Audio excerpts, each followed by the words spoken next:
Hello, everybody, and welcome to the latest episode of From This Point Forward, a comedy Buffalo Sabres podcast.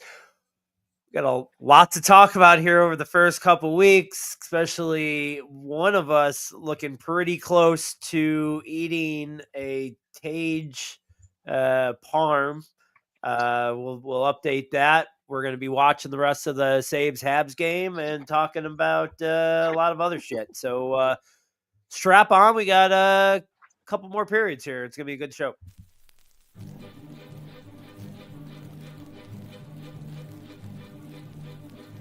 Let's acknowledge the fact that in one of your favorite movies of all time, you thought the slogan was "Ducks quack forever" instead of "Ducks fly together."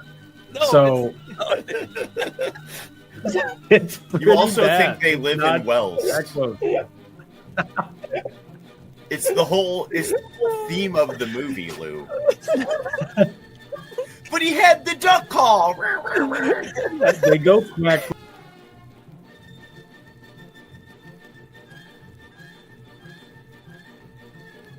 It would be Malcolm Subban, mostly because that one season where instead of letting him play for the Sabres for the last game of the year, they had him sing the national anthem.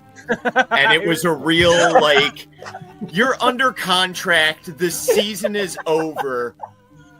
We know you've only gotten to be up here a couple of times.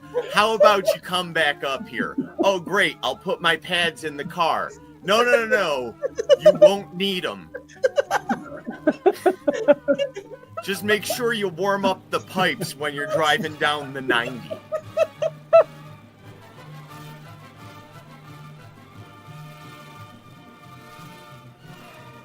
What, Mitch Marner? You heard it, Mitch. If you want to sign here, you can drill Ryan's mom.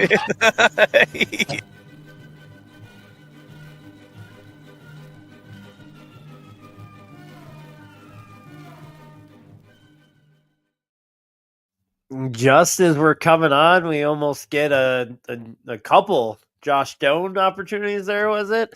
But hey guys, it's there's a lot to talk about since the last episode. We were on the eve, I believe, of the season 2 weeks ago. We've had the best of both worlds here. There's a lot of places I can start. Let's start here. Let's not talk about anything else, but is Mason Gertston good at hockey? Because we were a Mason Gertston podcast. I don't know if I want to renounce that at all. Chris, after watching him play here for some of these 5 games, would you like to continue as a Mason Gertston podcast?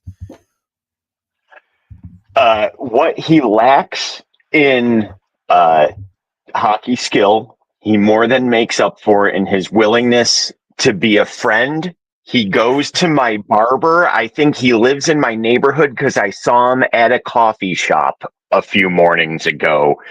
Also, we thought they were going to win 7-2 in the first game. Maybe we're not that great of a hockey podcast. I think he's still the perfect mascot for us. There's a goal. I am behind. Sabres goal. Sorry, Yuri Kulich, it looks like. Well, that doesn't help me. It does not help you. I don't know who has him. There it is. I think it's Ryan. I believe Ryan does, extending his lead.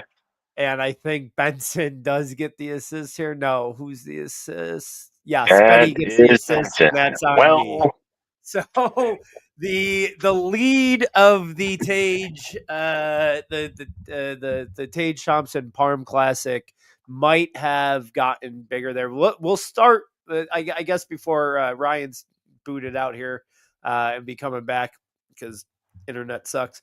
But we'll update that here, as that may have even just got bigger. But we did the Tage Thompson Parm Classic before the year. We did a draft, 4 rounds, and we were going to draft whoever got the least amount of points out of us three through these first 6 games would be forced to eat a full Tage Thompson Parm sandwich on the podcast. And the update before the game was, let's see here, go over the teams and where we were at. That looks like, so leading was Ryan with 13 points. He has Dahlin, Zucker, Tuck, and Kulich. So he just gained another point with Kulich. He comes in all smiles. Excuse me. Excuse me as I sneeze. I'm allergic to Ryan's internet too. No. I have it's a better story than that. So I came downstairs for this because I'm watching the Sabres game here and the football game and the dual screen here, and my laptop. I figured I could get through maybe an hour's worth of show with a laptop battery. I was watching this thing go down in the intro video like so fast, and I was like, oh, there's no chance I'm gonna make it. So I had to go get that charger, but I'm back. I can't believe I missed the goal. Unbelievable, incredible timing. Incredible timing for you as always. So we got a tie game here. I was just updating everybody on the Parm Classic. You were in the lead going into today. Dahlin, Tuck, Zucker, Kulich. You just got a goal from Kulich, so that will add to your total. I had Norris, Benson, McLeod, Doan. My first pick overall, Josh Norris, still in second place because of Benny. Benny just gets an assist, so I'm up a point. And Plumer, so that now I'm up to 13. He was at 14. Plumer sitting back at the bottom with Tage, Quinn, Byram, and Geertsen. I think you put the call into Lindy today. They bring up Boslin. No way should Geertsen be on the ice right now, but they benched the kid. Geertsen comes in. I feel like that was a Chris Plumer initiated phone call to make sure you had a chance of coming back here. But now you got a lot of work. In 2005, Lindy Ruff's son was playing hockey at leisure rinks. I was working in the pro shop.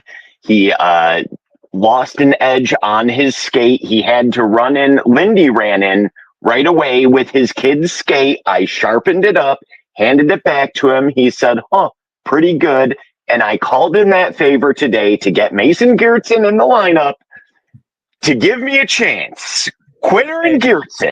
That's what I was hoping for.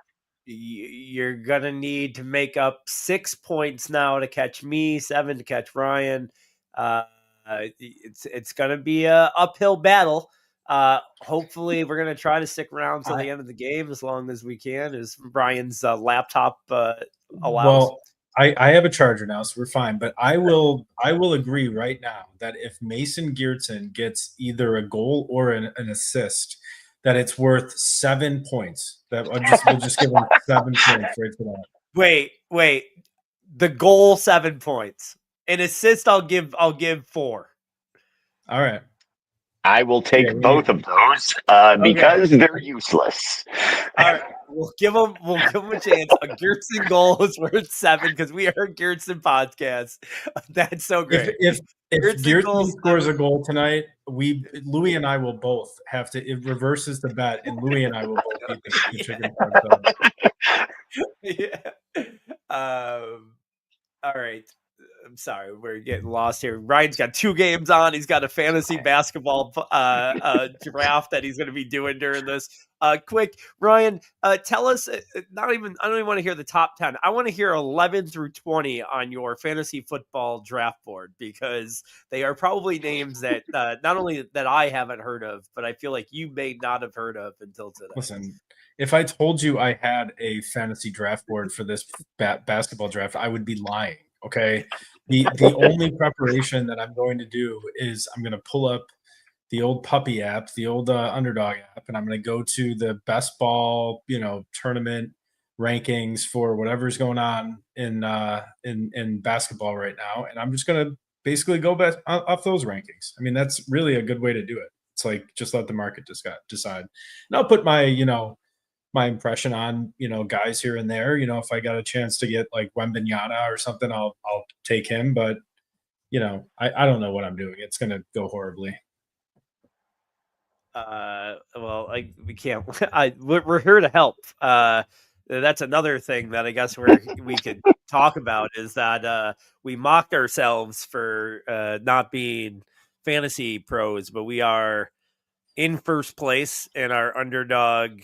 I should check that. I think I checked that a couple days ago and sent that to you. But we're in first place in our underdog draft that we did here on the podcast. So we are fantasy professionals, you and I.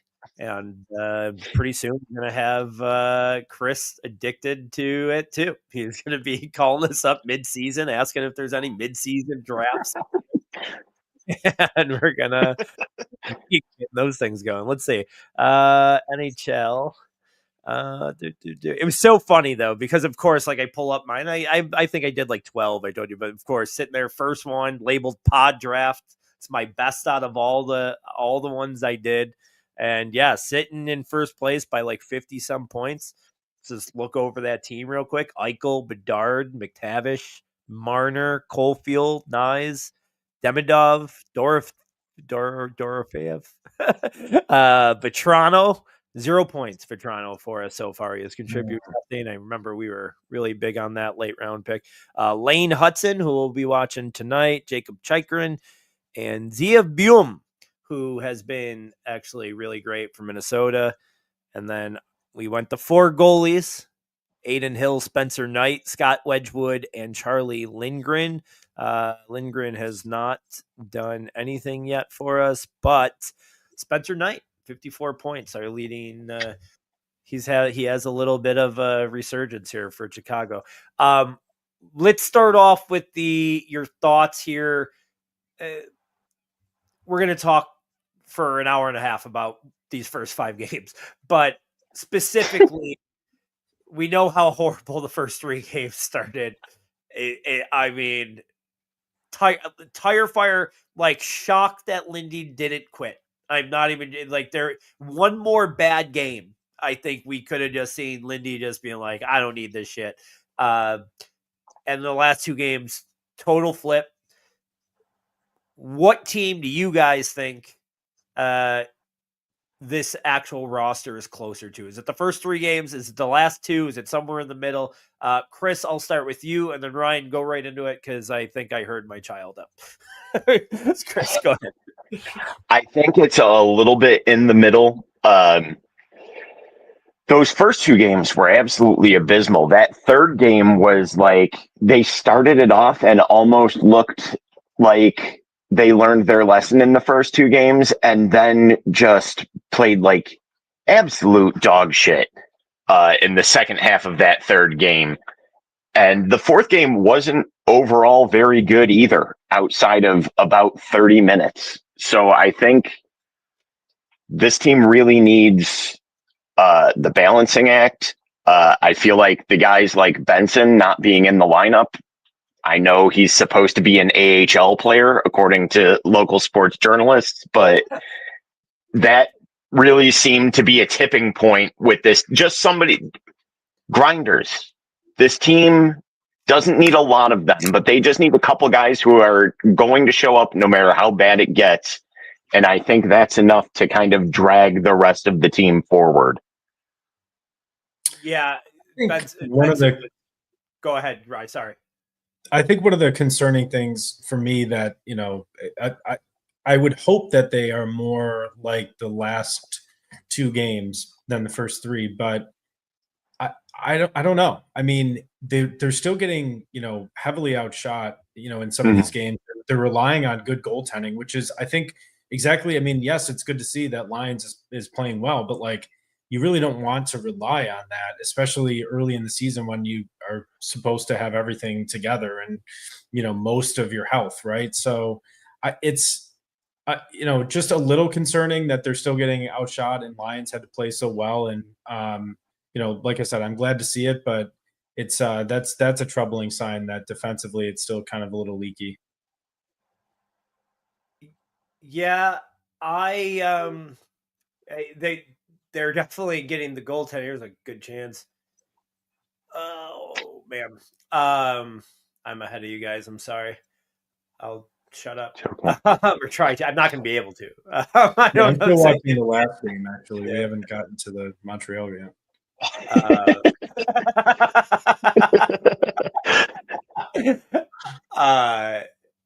Thompson just had a chance just before this one here on the last shift. Right there, he has another. He's a player, and I guess I didn't give an opinion. I think, I'm just too jaded as a fan right now to believe what we've seen the last 2 games is what this team is. But I do think it's closer to this than it is the team that we saw the first 3. The goaltending's been better than we've had, besides that, a couple streaks that UPL had 2 years ago. This is probably the best stretch of goaltending. Even in those losses, Lyon looked great. Tage is a player that looks like he's forcing it a little bit, which is, I don't know. I'm almost looking at it as like kind of encouraging because if they could play as good as they've played with in the last 2 games without getting his best, there's another big addition if he gets it going here soon, which he will. Spoken like a true Sabres fan, being able to turn a negative into a positive. I really love how Tage Thompson is not playing well, because if you think about it, this might actually be a good sign for us. It might. It's a good sign for how they played. No, but the injuries have definitely hurt. Starting the year, Benson again. It's not coincidental. You just can't say it is. Ryan, are you ready to start changing your opinion on the Peterka trade yet, or without even seeing? Yeah, it's time to talk about that. So I only said nepotism is bad when it doesn't work, okay, and when the guy sucks, all right. But if nepotism is okay in my book when Josh Stone is looking as good as he does, and I'll admit I picked him up in the one and only fantasy hockey league that I'm in. I know he's not getting a ton of ice time, but his analytics are looking really good. I saw something like he's like top 5 in the league in like goals for percentage or something, whatever that means. So yeah, I don't know. He's passing the eye test for me though. Like he's out there, he's playing well on the first line. He's like generating chances. I'm liking how he looks. So, now Kesselring's just gravy now. It doesn't matter how he looks. We already got our guy. Again, kind of an advantage of the big getting hurt. That Kesselring did this on purpose. Hey, let my boy Doan look good. Start the trade off on a good look for everybody. Then I'll come in, be really awesome, and right when the team needs me. No, that I'm really excited to see him play though, because his team does need another defenseman right now. Byram, man, it's like you would think. Like I don't know. I'm having trouble figuring out where he fits on this team. And it's not one thing that I have noticed so far, though, through the 5 games is he hasn't been much of a liability. You're actually not hearing him as much. And that's sometimes good for a defenseman. Like if you're not hearing the name called so much, that means he's not getting beat either. But he's definitely not contributing in the offensive way that he normally does. Chris would know as someone that has him in the Tage Classic. Yeah, he's gotten 1 point so far, being paired with Darlene and playing top pair minutes. I don't think they know what to do with Byram, and that was kind of when we were getting around the trade deadline last year and during the offseason. That was the big question mark with him was, he wanted that top D money, but he's outside of that first time Darlene was out for a stretch where he stepped up. Like as the season wore on, that was when you started hearing his name, and not because of offense. It was because he was flat-footed in front of the net, and somebody just laid one in against us. And I don't know what the plan is when Kesselring is back. I know we have Samuelson on third D pair right now. Timmins and Power seem to be serviceable together. I don't know what they're going to do with him. He seems kind of. I think the plan was always Kesselring and Power, and so not that Timmins hasn't been good there, and I think Timmins is a good force to be next to Power too, and it's nice that they've had this opportunity to like see it work. Power still just leaves a little bit, and I've been his biggest supporter, but man, that's the one thing I like about him playing Timmins is Timmins will play with the body a little bit more, and I was hoping that might lead to him playing a little bit more physical, and it has not yet. But I do think Kesselring will probably go right to where they always imagined him. But how much of a leash does Byram have if Timmins is playing solid or whatever? I don't know, but I still think he's the piece to move for a forward at some point. Like this team needs another forward. Yeah. And honestly, I guess this is another tuck. That was not on purpose. I was going to say another tucking point, but another talking point of is Alex Tuck and the contract stuff. And now the reports are that he wants close to $12 million a year. I'm sorry, man. I don't see the 12 million. And I don't mean to sound like that, like we're in any kind of position to not sign those type of players when you can, but Alex Tuck has not done anything in his career to deserve $12 million. And that would be such a Sabres overpay to kind of stay with the team because they can't have the bad PR of him leaving, but trade him. I'm all on board with trading him right now if that's really where he's at and that there's going to be no give there. Rye, any thoughts? Yeah, I'm all for moving him. I've wanted to move him. I don't want to sign him to the long-term deal that seemingly was going to happen at some point in the offseason and never consummated, but can you also find a way to move him with Danforth, whoever the hell that guy is? Because every time that guy is on the ice, I'm like, what are we doing with him? It's like we're playing with a guy down. He's terrible. Who is that guy? Why he's not an NHL player. There's no way. He's on IR now. Oh, good. Thank God. Did get hurt. Good thing. I mean, not actually hurt. You know what I mean. Just not for my team. That's all. But he's a Jarmo guy. He was from Columbus, and Jarmo brought him in because he plays rough and he's a good checking line. Jarmo is officially the most Tonawanda way to say Yarmo's name, I think. Not even close to Tonawanda, but yes. No, I know. It's a. There goes Gibbs again, and I know we're not a football podcast. Gibbs got over. It's a great. I mean, that's even the saddest thing about this doing this podcast right now. It's like the best sports day ever. Two football games. Game 7 of the ALCS. There's a lot going on. Gibbs, did Gibbs score a touchdown? Is that what you're? No, he got stopped at the 5, but nice big gain. For everybody that's tuning in to us, and when I did Seattle up 2-1 in the middle of the third, and the baseball game. What do we got?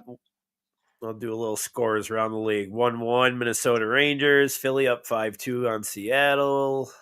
That's that, and then the football game is what now, Ryan? Now it's going to be 21-9. Who scored there? Gibbs did actually get in on the next run. So, and Tampa's touchdown is Tez Johnson. Man, I picked him up in a lot of leagues this week, expecting Noah Buka, and there he was. Chris, welcome back, dude. Oh, hey. Thoughts on we were talking about the Tampa Bay Bucks. Do you have do you have any opinion on the Tampa Bay Bucks wide receiver court? No.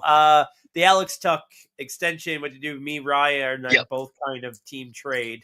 Where are you standing there right now? I was still listening. I just had to run and grab a charger before we lost another one to low battery. I trade him if you can. I know he may want $12 million. I don't think the market would pay that for him. At least not in a situation that he would want to go to necessarily if he's, in it for winning a cup. If you can get something for him, especially if this team does remain competitive at some level late in the year, do it. Yeah, it would have to be a hockey trade, right? Like I kind of want to like make that point too, because I want, man, it would suck to make a non-hockey trade, even if they did go down. Even if they fell back down in the standings and like you make that trade, whatever, before the deadline, it would suck so hard. But I guess you would at least have a little bit of possibility of something change big time that you can bring them back in the offseason, but probably not. I would want it to be a hockey trade. Like he's from Vancouver, like him and Byram for Pettersson and somebody else. Like give me a big boy trade. Can we just forget about this Pettersson idea? The guy is soft as Charmin. I mean, I don't think I don't want him. I really don't. I don't think I do either.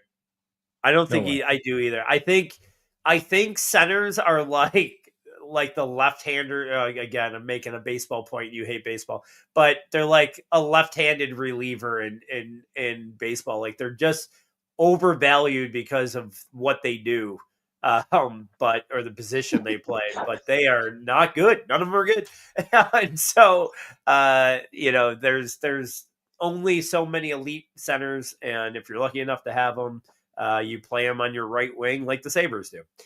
I don't know. I mean, I don't know. I would like to take a chance on Pettersson, but I'm falling off of that train. The longer it goes with him struggling, at this point, it's like, is it him or is it really 2 years of bad luck or whatever it is? Nobody? Okay. I would agree at this point. It feels like it's a him thing. And even if a change of scenery shakes him out of it, it's been so long that if it doesn't go well at any point, I would immediately be worried that he's going to fall right back into it. Yeah. I mean, not for nothing, but he doesn't bring, this team has so little grit, and you can't trade. I get that you might need to trade Tuck, and I don't want to be in this fear because of how we've been and how we've handled some player contracts and stuff, to be like, oh, you can't trade that guy, because at the end of the day, you got to get something for him. You can't get stuck this organization can't get stuck with letting him walk for free, or any assets walk for free. But it would be weird to trade the one guy with, even a touch of grit for a guy that, refuses to hit anything. So I don't want that either. I really want like a young piece to turn him, like if you're going to flip him, try to get another young cornerstone piece. Like, again, someone with grit. And this is like, I have football on the brain. It's an odd comparison, but like I want like a Cam Scatterbo. I want like a culture guy. I want someone that you can bring in that's young, that's like unproven. Somebody, I don't know, like it doesn't have to even be that young. Like, what if you flip him for like Troy Terry or something, and Anaheim's tired of trying to rebuild over there. They're saying, hey, we'll pay Tuck for a couple of years. I don't know. There's got to be a trade partner out there. Somebody's got to want this guy. just not us. That's the kind of move that it should be. Also, I mean, we talked about this during the off season with some of the free agent stuff where it's like they've got to get over this. We're not going to trade him for somebody who isn't going to extend for 8 years here. Nonsense that they've like get the best player that you can and convince them, if he's only got a year left, 2 years left, convince him to stay here. Get him in the door. Just get people in the door who can help. For sure. And to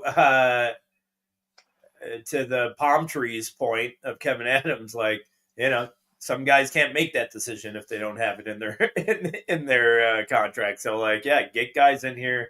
That's a way better period, by the way, than the first period. That second period was pretty dominant for the Sabres. Good to see that. This Montreal team has been really good so far, and a little bit of a darling of all the analytical guys. So nice 2 periods here for the Sabres to be 1-1 in Montreal. Chris needs about a 6-goal third with a lot of Gertzens and a lot of Gertzen. Who else? Byram. We gotta get Byram. I need Byram, Quinn, Gertzen, and Tage.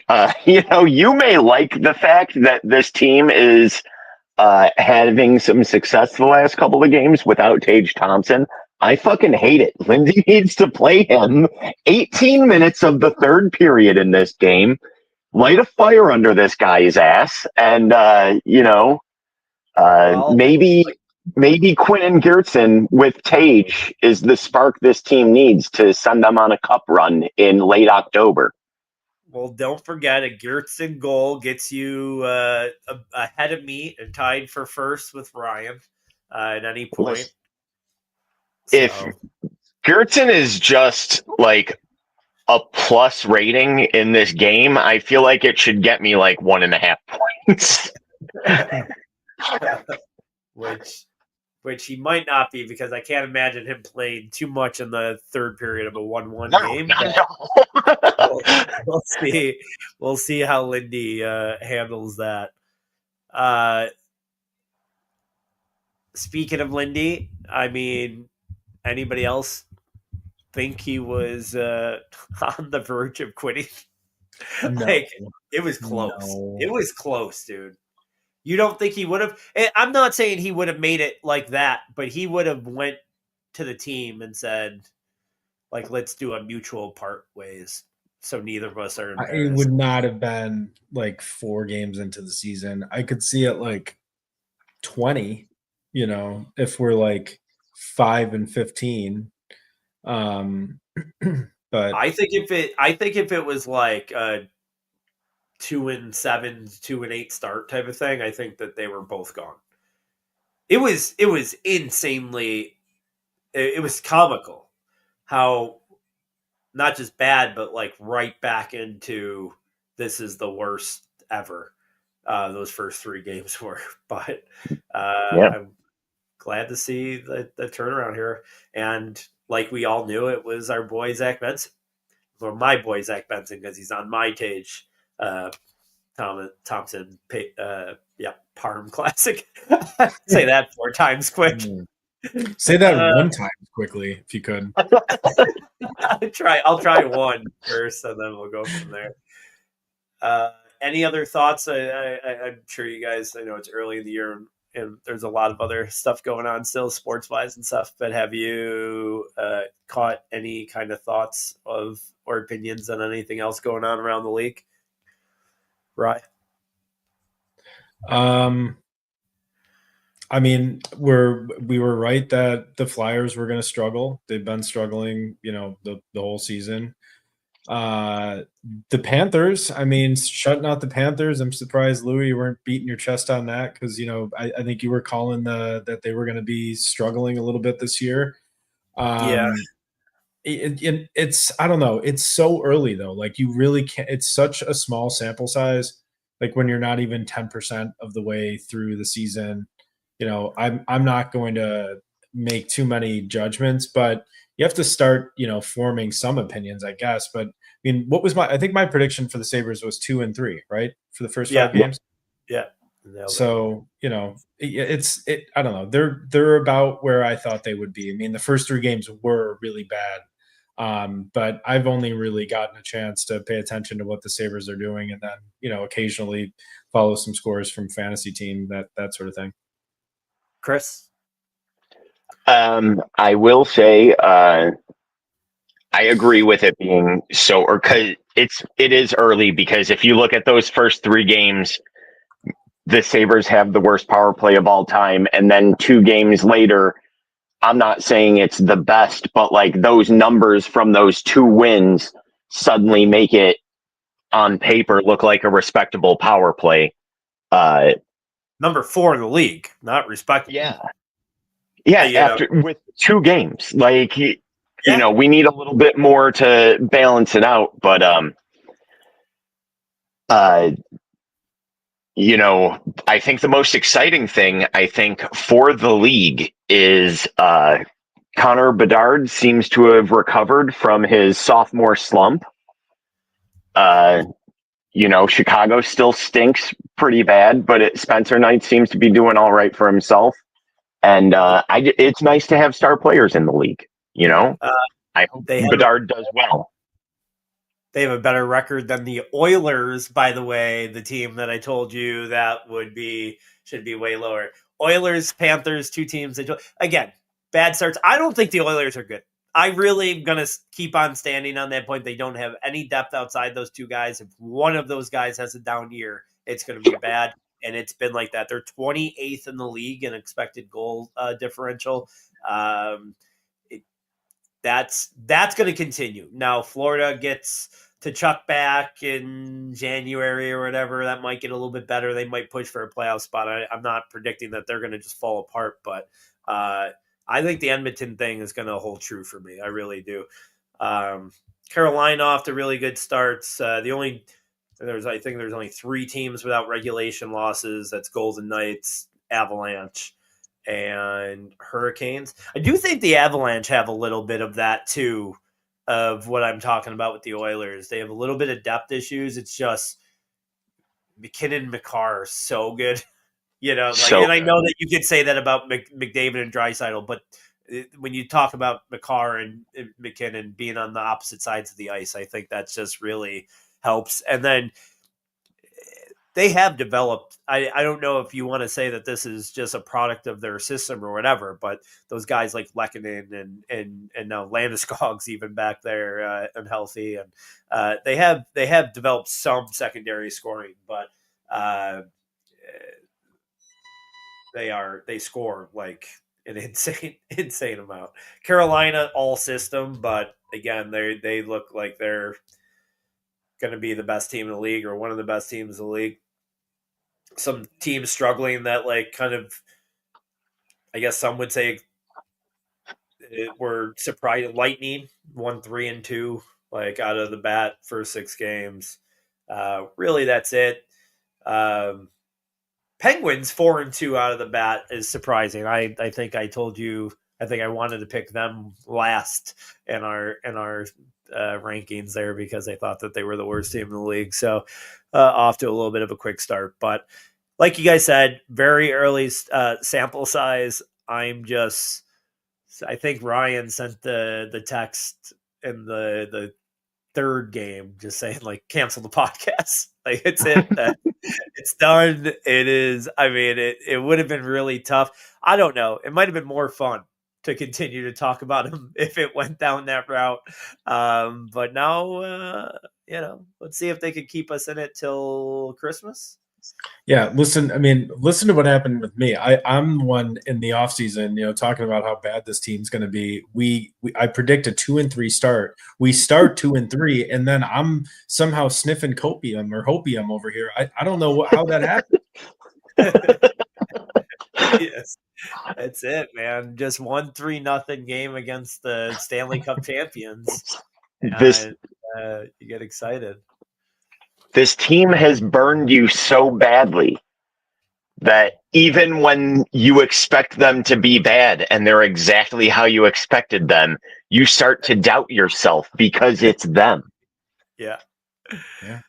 Let's check out some Sabres. We all, I think it was all before the podcast, but we mentioned maybe going Wednesday. Let's check out some ticket pricing for Wednesday. You can get in the building for $20. Where else? Guys, you want to know? Is 40% of a Tage Parm sandwich. You want to know how quickly I've come around on this team? When I found out that they were doing the 05-06 reunion night, I went to StubHub for tickets to buy for January 15, 2026. I was already going to buy tickets, and I almost pulled the trigger on a set of 100 level tickets for $109 a piece, because I was like, there's no way you're going to be able to go in, for less than that when it gets closer to that game time. But then again, I also could be an idiot, and I didn't want to buy $200 worth of Sabres tickets with 3 months to play. I don't think I can't risk that. Yeah, tickets $6 that night. I don't want to, I can't. I don't think that night will be, but I understand what you're saying. But I don't think that night will or should be. Yeah, I'm looking at that game now. There's still some reasonable tickets for that game. But I'll want to maybe get on that sooner rather than later, because that should be a fun night. That's something we haven't talked about, but that should be a fun night. One funny tweet today would be should Adams or Eric Stahl be allowed in the building that day, which is pretty funny. I also don't want Adams to be like announced or anywhere near the ice for that, because if they boo him, he'll think it's in like a funny, like, oh, you were part of the Carolina thing. No, boo. And I want him to know it's because we hate him. I want him to know that it's because he's horrible. So I don't want them to be part of that at all. I want them to announce something really good that Kevin Adams has done, like as like a humanitarian, and then we can still boo him just to let him know how much we still hate him. That's it. Do you remember the Eichel return game? Oh yeah. Were you at it? Yes, I actually was. Do you remember the video package that played? I don't. Not enough about it. Sorry, my leg fell asleep. No, I don't. No, enough. I don't remember anything about it. The video package started off with Jack Eichel skating in a Sabres uniform, and the crowd started booing. And after about 15 seconds, Jack Eichel was then sitting in Roswell Park with a young child. The crowd kept booing. You could announce that Kevin Adams has cured all diseases, and they will boo him. They would boo, for sure. You are right. Adam Mirror there, after getting fired for the DWI thing or whatever, does he show?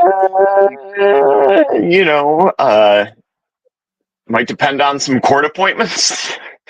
I was thinking, do Drury and Greer take the day off of work in season and make it? Zero chance. Right? No.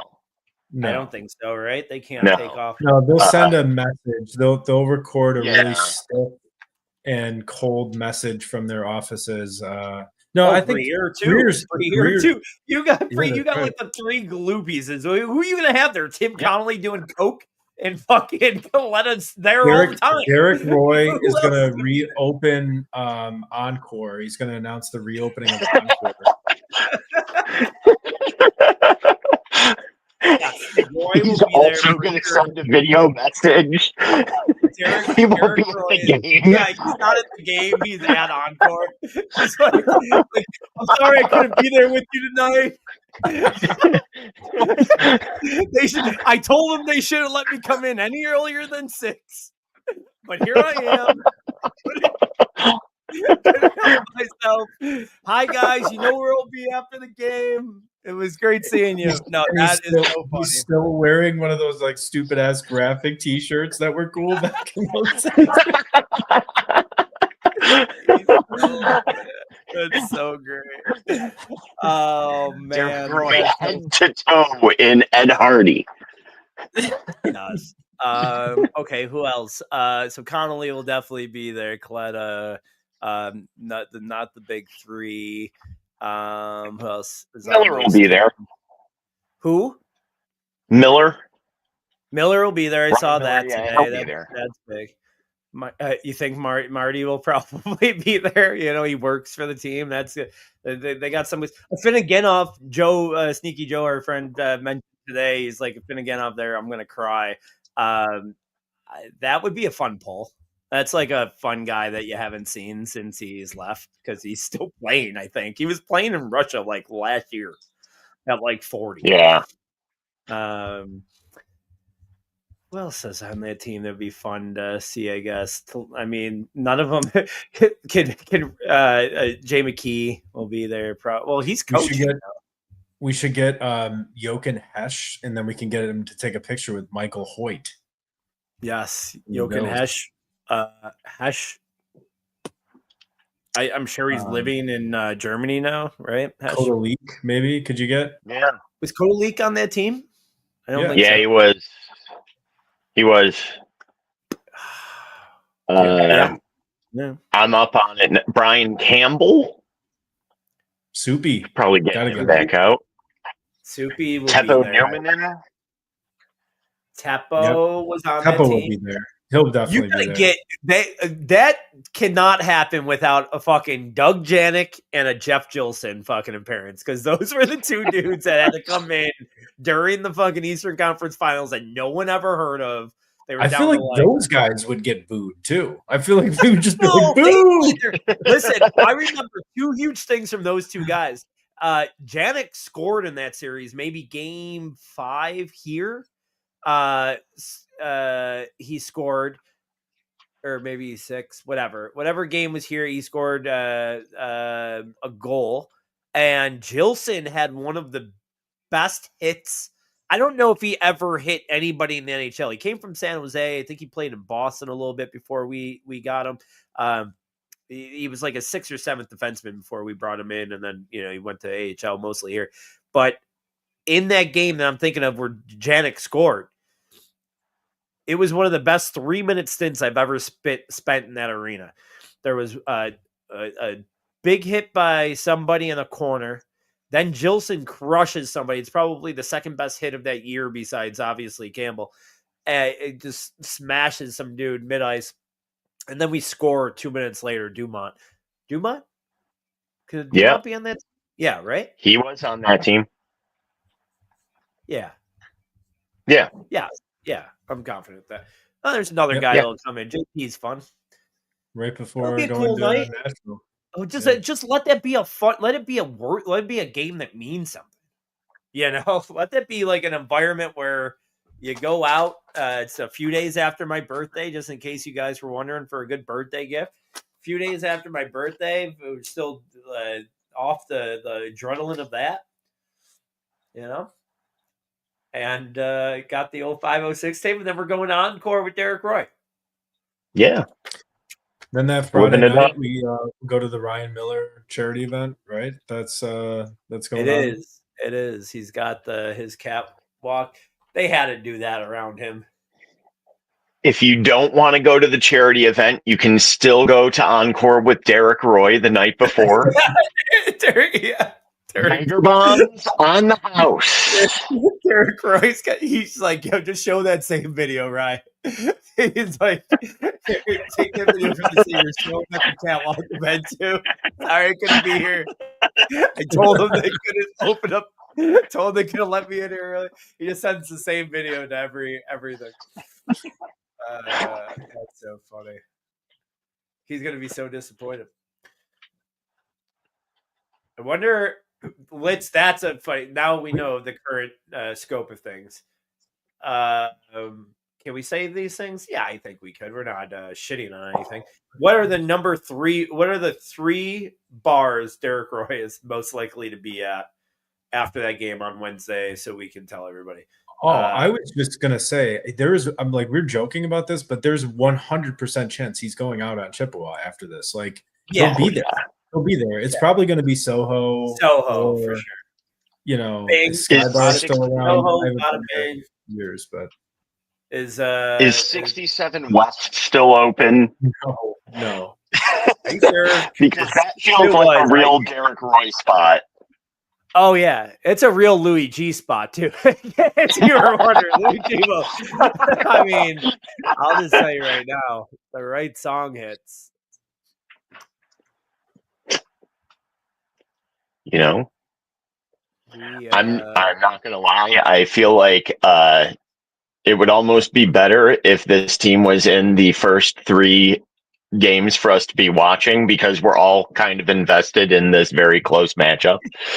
It's not conducive to live podcasting. It's like, oh, yeah, no, this is it's good to have fun hockey. They're a player that we haven't really spoke on too much. Well, I kind of want to get your guys' opinion on whether you think this, like, the Alex Lyon thing. Is it like, I mean, goalies are so hard to predict. They're so fickle. Like, do you think that this could hold up? I mean, I do think there's a need for this spot to be filled. Who knows how healthy UPL is, but like, he looks really good. Like, I don't want to overreact to it, but like, he looks really good. Go ahead, Chris. I mean, you ride the hot hand until it's not hot anymore. I don't know if they didn't start off as bad up front as they did those first 3 games, because he has looked solid in all of them. Like, all of his numbers are where you want a true number 1 goalie to be so far. But I don't think they would have ridden him like this if there wasn't complete chaos just before the 4th game of the season started. I mean, you're going to have to take a look at somebody. I'm assuming that Ellis is going to be in net at some point this week. I know UPL's practicing again, but he doesn't appear to be practicing meaningfully yet. Yeah, it's just at this point, like, they don't have a back-to-back for till Friday, Saturday. I mean, so Friday, Saturday for sure would be the first one. Somebody else is starting one of those 2 games, I would imagine, in Toronto. But for the back-to-back with Toronto, but yeah, like, I kind of just agree with you. Does it hold up? I mean, everybody kind of, when I say everybody, I'm talking about, like, you know, the analytical darlings that we're kind of high on him and high on the signing. Ooh, another big save. We're big on the signing. Jesus. Oh, there we go. Down 2-1. Sorry if you guys are ahead. It's a tough one. He was on the first one. They got to get it out. Gotta get trouble there. But yeah, I mean, that's Darlene again, man. Yeah. I just want to see him pushing people out of the way. He should not have slid down there. Yeah, he took himself out of the play, and he wasn't blocking a potential pass. Like, that was just a bad. That's horrible on Darlene, and he ends up obstructing his goalie there at the end. Yeah, he kind of blocks him into where he's at. Yeah, that's the kind of play that a defenseman who has typically pretty bad goaltending is going to do. Trying to, like, I know what you're saying, like, going too far with it. Like, if you don't trust your goalie, you're going to go too far, and that's how I felt about that play there. I just want to see him knock somebody when he has that chance. Oh, nice little comeback there. But yeah, I believe that it's real. But to the same sense, I don't think anybody on this roster, and I don't ever want it to be like this. Oh, a couple good chances here. I don't ever want it to be like this, honestly. I mean, unless you're paying a guy $9 million a year or something. Yeah. I think it should be this way, where you just play the hot hand, and now you got UPL back there. We haven't even seen, getting healthy. It looks like we haven't even seen the other kid yet. So, yeah, I think if he starts faltering, you put in another one. If they get hot, you play them. I think this is nothing but good for UPL, right? Because I think competition's good to have, and he's done well when he's motivated like that. Yeah. So maybe he gets focused. I think a thing with, and I think that's a thing with a lot of goalies, but you see a lot with UPL is that he's played better when he. Oh, come on, chance here, 2-on-1. Oh, you got to dunk that. Dude, it was such a bad pass, Warren. But I mean, I don't know what Quinn was doing there the either. third line. Is that Krebs on the pass? No. Yeah. Or was it Quinn? Quinn was on the Quinn pass. I think that was Krebs on the pass. It was Zucker on the pass, but was it? Krebs, Okay. Krebs is one of my least favorite players. He's next to Dan for but again, it's so easy for us to say. But I wanted to go right there. It looks like Zucker's setting him up to come the other way with the backhand. Like it's a slow enough pass that like if he pulls that in and then backhands it. Yeah. I'm saying that like it's so easy to do, but I mean, the overhead shot of what he actually managed to get out of there, pretty good. Through the legs tip. It was, he was handcuffed a little bit. I'm not just saying that because I think that he should get a style point that I can add to the page. Oh yeah, you would have gotten. Oh no, Ryan would have got one. But you would have given one on me. Trying to keep the pace. I don't think Gertson's had a third period shift yet. No, which is not fun. Ryan and I are going to get to the point like halfway through. All right, a Gertson shift is worth 3 points. Shots are worth 1. Shot on his own goal worth a half a point. Well, the Gertson run was fun. The fact that he sucks does maybe help our chances of him being on the podcast one day. Me saying that he sucks probably hurts it. Not so maybe I should reword how I say that. But. Wait, do you think there's really any chance that if we could somehow get Mason Gertson to come on the pod, that he would go back and listen to old episodes of ours to see what we said about him? No, but what, I feel like he's got to study film. Yeah, funny. Yeah, well, you never know who's a big listener. It could be Mrs. Gertson. Mrs. Gertson could be hearing, you don't think that there's you think this loser's married? We hear these stories all the time about how people search their family. The what's the Poyer's wife, Rachel Bush, does it all the time. Searches their significant others or their family members' names and find people that talk shit, and then they talk shit back. So maybe one of his family members is an avid listener, thinking we're a true Mason Gertson podcast, which we were. But then he let us down. Let's not just make this all our thing. He kind of let us down. He let Chris down the most, but he's let all three of us down, but mostly Chris. He produced about as I expected on the score sheet, if I'm being perfectly honest. I mean, but both of his fights, he's gotten his ass whooped, though, too, right? Like, am I making that up? Has he gotten 2 fights and not done well? Or am I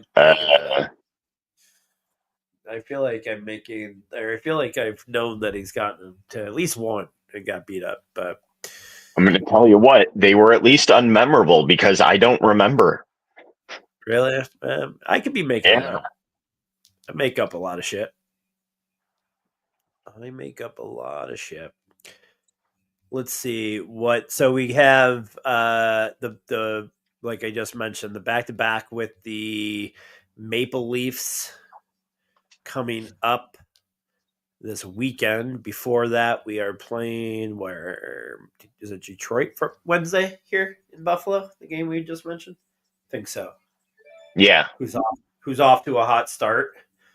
5-1. Yeah. We talked about them a lot during the preseason shows, and I kind of talked about how they were like kind of like the junior Sabres, where they just kept on, thinking they were going to be good, and they just never were. But off to a decent start this year. They signed a guy that I really wanted to say. What are you smiling about over there? Oh, I'm just smiling because I already got my boy Victor Wembanyama with the number 3 overall pick. That's a big hit. That's a big hit. He's got to be isn't he? Did he have a serious injury last year? Is he playing right off the bat? Yeah, I think he's playing. I don't know enough about this stuff. I was like, that seems like an obvious number 1 pick, to be honest. But it was Nikola Jokic. We cannot start talking basketball. This is a hockey podcast. Do you think Mason Buchan can do a layup? I bet he could. Yeah, I'm gonna say yes. We'll go through. So we got Detroit Wednesday, back and back, home and home with Toronto, Columbus, Boston. Where does it bring us? Washington. And then that will be all the games before we're next on. So little 5-game stints here. Fun. The home and home against Toronto will be, I think, a big little test for the team. Be a fun environment. Fun environment here. Nobody going to those games? Nope. This weekend? I would. I have my child. I think that would be too crazy. That's going to be this early in the year with nobody. It's going to take months of good play for this fan base to buy in. Yeah, it's going to be like 70% fucking Leafs fans on Saturday. Oh yeah, it's going to be insane. Because the few people that were dumb enough to buy season tickets will have to sell those tickets because it will be the only game that they could make any money off of, and it will pretty much be pretty crazy. Well,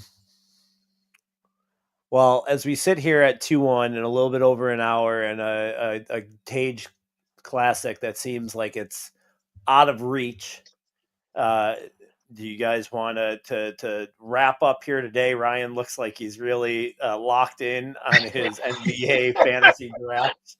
I don't want to say that I'm locked into a Sabres loss at all. I don't feel like that's going to happen, but I do feel like you're going to be the one that will be eating a Tage Parm, Chris.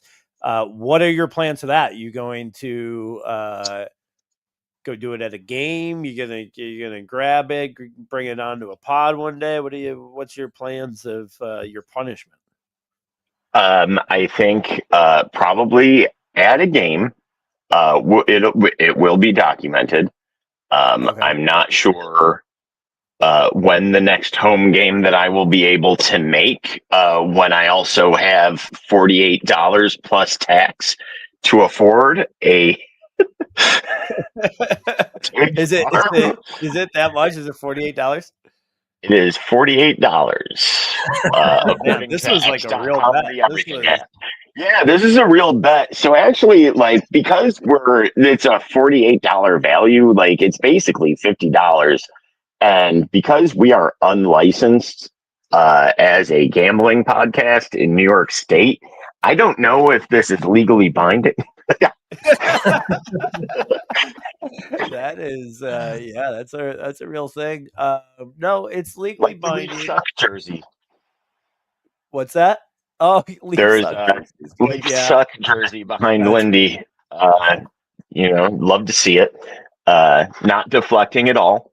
no, not I'm going to at take all. my medicine. I don't know if a chicken parm sub would be considered medicine, but this is a new America, so it might be by that point. Um, Man, you know, how many people do you think?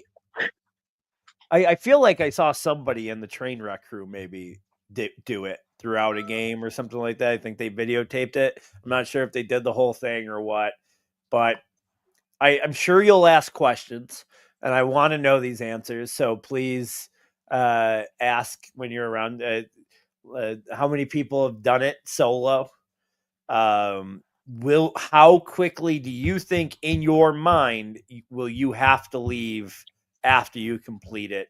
Um, as far as how your stomach will be feeling. Do you think you're gonna how long do you think you're gonna take? Because we did not put time restraints on it, although Ryan did think you should do it in 7 minutes and 2 seconds. Or 20 there's seconds a part of me that seconds. wants to accept the challenge. Like they could do it at the game when the Sabres go on a power play and they go, oh, if the Sabres score during this power play, you win Tage Thompson jersey. You know, put me up on the board with 7 minutes and 2 seconds. And if I house it in that time, I get my $48 back.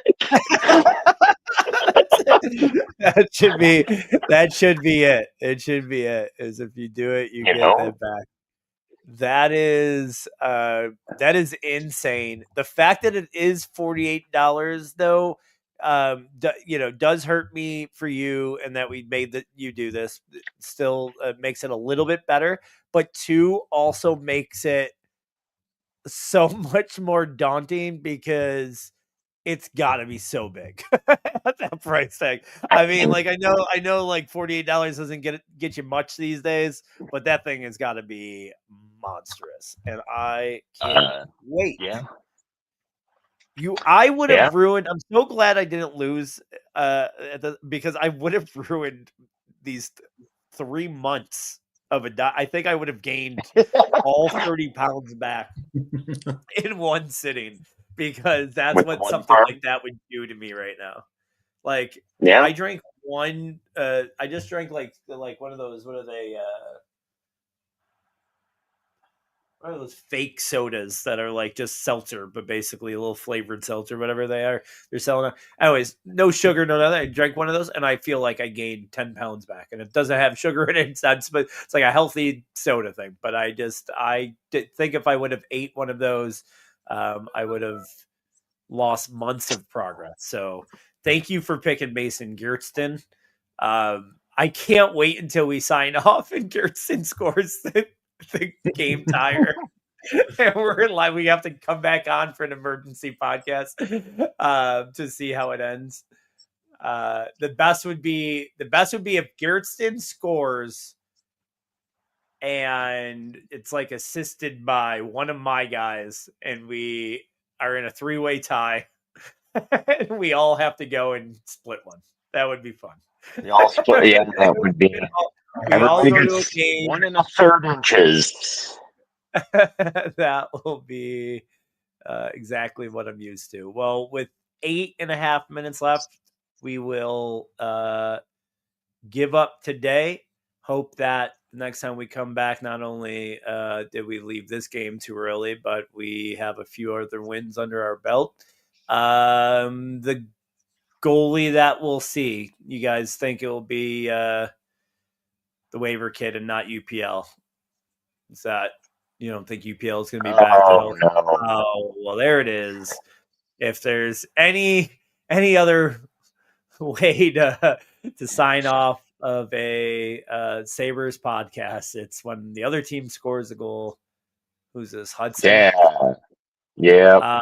Hey, not for nothing, but he's on team, team. from this point forward Yeah. on the so take your wins where we can, and we'll call this game a loss against a good team. Be back in a couple weeks. We'll have Chris's report back on the Tage Parm. You should by then.